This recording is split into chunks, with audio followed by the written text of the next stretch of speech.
स्नातक द्वितीय वर्ष के विद्यार्थियों, हिंदी साहित्य में द्वितीय प्रश्न पत्र की पुस्तक रंग रसायन से हम अध्ययन कर रहे हैं। रंग रसायन में विष्णु प्रभाकर का एकांकी सड़क, उस पर हम बातचीत कर रहे थे।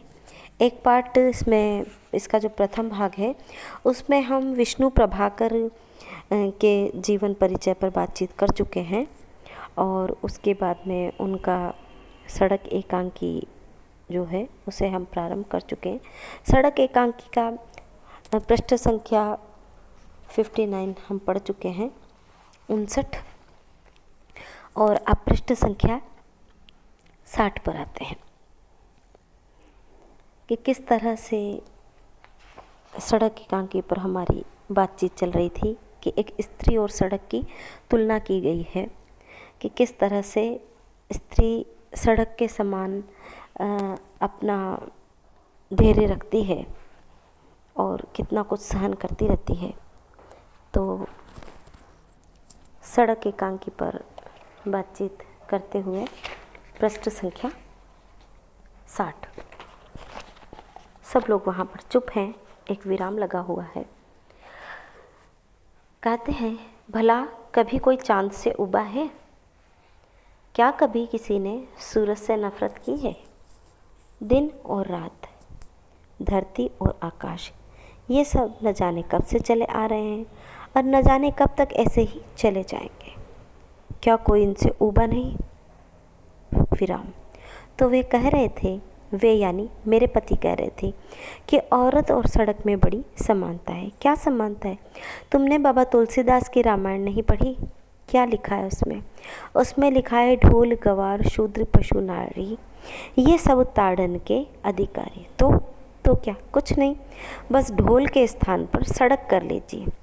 सड़क, गंवार, शूद्र, पशु, नारी, ये सब ताड़न के अधिकारी।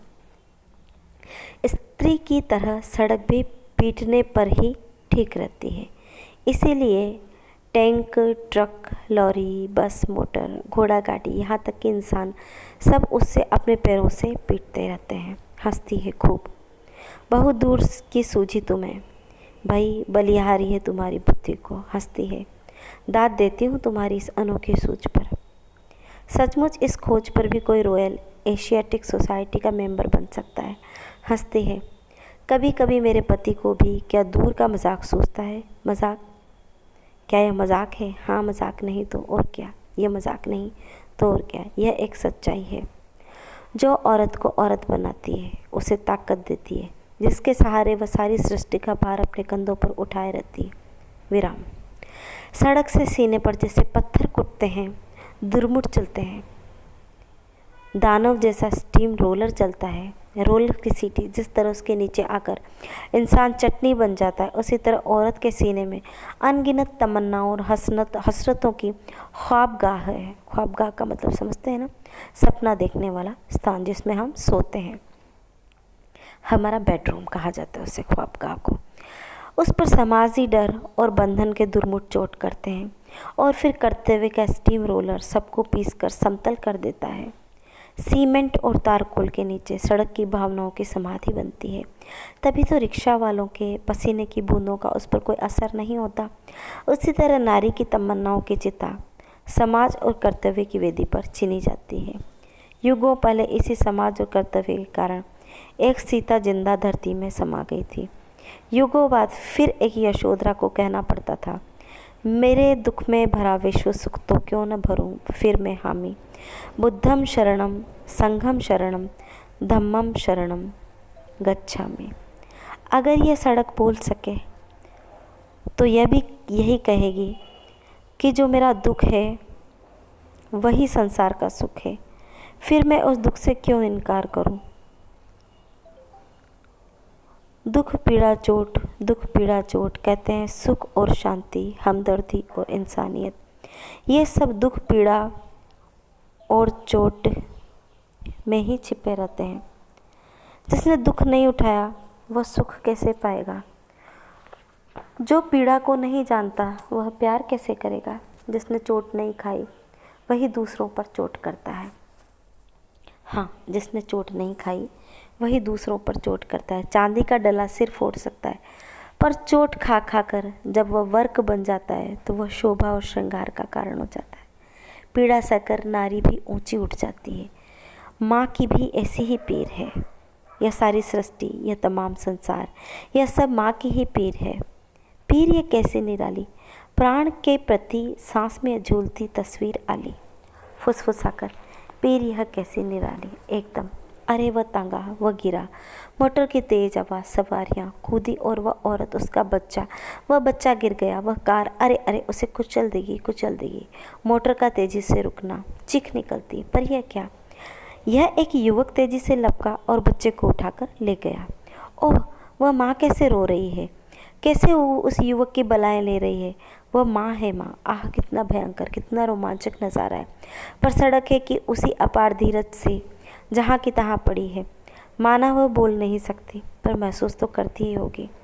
या यह कोई अहल्या की तरह नारी है जिसे किसी मुनि ने शाप दे दिया और यह सोई पड़ी है। कोई राम ही आकर अब इसे अपनी ठोकर से जगाएगा। सड़क को राम आकर जगाएगा और मुझे, हाँ मुझे कौन जगाएगा?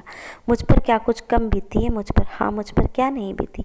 मैंने क्या नहीं देखा, पर क्या कुछ कर सकी? मैं इस अंधी सड़क की तरह महसूस करके ही नहीं रह गई।